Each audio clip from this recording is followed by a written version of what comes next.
Okay, money has different names. இப்போ for example children Shweta நீங்க சொன்னீங்களா உங்களை வீட்டில் பாப்போம்னு கூப்பிடுவாங்கன்ட்டு ஓகேவா. ஸோ அந்த மாதிரி உங்களுக்கும் பேர் இருக்கா, ரைட், ஓகே. இப்போ ஒருத்தருக்கும் வெளியில ஒரு ஒரு இடத்துல ஒரு ஒரு பேர் இருக்கும் இல்லையா, அந்த மாதிரி மணியும் எல்லா இடத்துலையும் மணி அப்படின்னு சொல்ல மாட்டோம். மணி கொடுக்கறதா இருந்தாலும் என்ன பண்ணுவோம், ஒரு ஒரு இடத்துல அதுக்கு ஒரு ஒரு பேர் இருக்கு, ஓகேவா. ஸோ சில்ட்ரனுக்கு கொடுக்கும்போது சில்ட்ரனுக்குன்னு ஒரு தொகையை எடுத்து வைக்கிறாங்க, கவர்மெண்ட்டோ இல்லை வீட்லேயோ எடுத்து வைக்கிறாங்க அப்படின்னா அதுக்கு என்ன சொல்லுவோம், allowance. To children it's allowance, okay. Then when you owe someone it's debt. யாருக்காவது நீங்கள் யார்கிட்ட இருந்தாலும் கடன் வாங்கியிருக்கீங்க, நீங்கள் இன்னொருத்தருக்கு 10,000 5,000 1,000 rupees ஏதோ கடன் வாங்கியிருக்கீங்க அப்படின்னா you owe to that person 1,000 rupees. அதை வந்து டெட்னு சொல்லுவோம், ஓகேவா. In court it's called fine.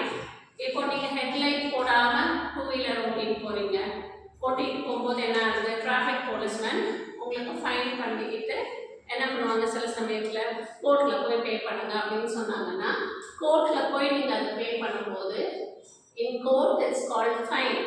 இல்லை டிராஃபிக் போலீஸ்மேன் கிட்டே பே பண்ணுறீங்க அப்படின்னாலும் அபராதம் சொல்லுவோம் இல்லையா, அதான் fine, okay. Then when you borrow from bank, ஒரு வீடு கட்டணுன்ட்டு நீங்கள் மணி பேங்க்ல இருந்து கடனாக பெறுவீங்க, அப்போ வாங்கும்போது borrow பண்ணுறீங்க, அப்போது அதை பேங்க் லோன் அப்படின்னு சொல்லுவோம். when you pay to the government, இப்போ நம்ம யூஸ் பண்ணுற ரோட்ல இருந்து வாட்டர் கரண்ட் எல்லாத்துக்குமே நம்ம வந்து கவர்மெண்ட்டுக்கு ஒரு அமௌண்ட் பே பண்ணணும், அது டேக்ஸ்னு சொல்லுவோம், ஓகேவா. So when you pay to the government it's tax. then in divorce it's alimony, okay. divorceல ஹஸ்பண்ட் அண்ட் ஒய்ஃப்க்கு டிவோர்ஸ் ஆகுதுன்னா ஹஸ்பண்ட் வந்து வாழ்வாதாரம்னு சொல்லுவோம் இல்லையா, அந்த வாழ்வாதாரத்துக்கு பைசா கொடுக்கறது தான் alimony, okay. In school it's fee. ஸ்கூலில் படிக்கிறதுக்கு இல்லை ஒரு டான்ஸ் கிளாஸ் எங்கேயாவது நீங்கள் படிக்கணும்னா என்ன பண்ணணும், ஒரு பேமெண்ட் கொடுக்கணும்ல, அதை வந்து ஃபீ அப்படின்னு சொல்லுவோம். In school it's fee. In temple or church it's called donation. உண்டியெல்லாம் வச்சுருப்பாங்க இல்லையா டெம்பிள் சர்ச்சஸ்லாம், அதில் வந்து நம்ம ஒரு அமௌண்ட் பே பண்ணுவோம், அதை வந்து போடுவோம், அதை வந்து டொனேஷன் அப்படின்னு சொல்லுவோம், ஓகேவா.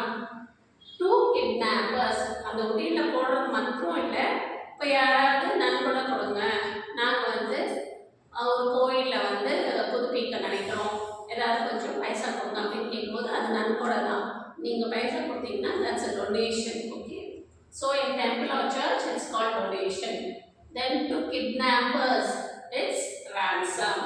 இப்போ மூவிஸ்லலாம் பார்த்துருப்பீங்க, ஒரு பையனையோ பொண்ணையோ கடத்தி வச்சுட்டு அப்பாவுக்கு ஃபோன் பண்ணுவாங்க, இவ்வளோ லட்சம் கூட இவ்வளோ கோடி கூட அப்படின்ட்டு. ஸோ அந்த மாதிரி ஒருத்தர் கடத்தி வைக்கிறவங்கள பேர் வந்து kidnappers.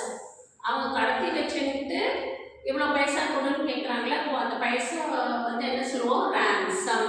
So to kidnappers it's ransom. Okay, learn the spellings well, children, and practice writing each sentences 2 times. Thank you.